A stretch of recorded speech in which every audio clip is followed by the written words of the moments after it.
नमस्कार, गुलिस्तान डोगरी चैनल तुंदा स्वागत है। मैं शामिद मीर। जियां मैं बडले एक ब्रेकिंग न्यूज़ दित्ती ही लाइव किया हा तुंदे कन्नै कि नेपाल च अज एक बड़ा बड़ा हादसा हुआ जिहड़ा कि रनवे उपर गए जहाज़ा की अग लगी गई।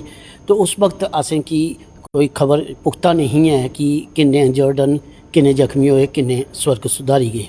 पर इस वक्त की जी ब्रेकिंग न्यूज़ ये है कि साढ़े सूत्रें के मुताबिक कि 40 थमां ज़्यादा इस दुनिया की छोड़ी चुके दिन ते किश जेड़े जख्मी वो भी मते हारे जेड़े सीरीयस न।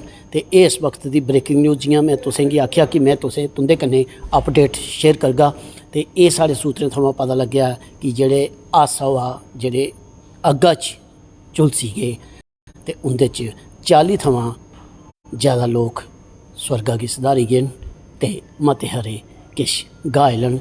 जेड़े घायलां दी भी विचों काफ़ी जने जेड़े ज़्यादा सीरीयस न। इस वक्त की ब्रेकिंग न्यूज़ मैं तुंदे कन्नै लेई आया।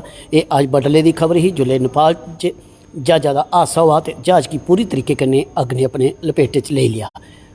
तो इस वक्त की ब्रेकिंग न्यूज़ मैं तुंदे कन्नै हाजिर होआ। जेकर कोई होर अपडेट होंदी है मैं वो भी तुंदे कन्नै शेयर करगा। बने रहो गुलिस्तान डोगरी चैनल कन्नै। जय डुग्गर, जय डोगरी, जय भारत।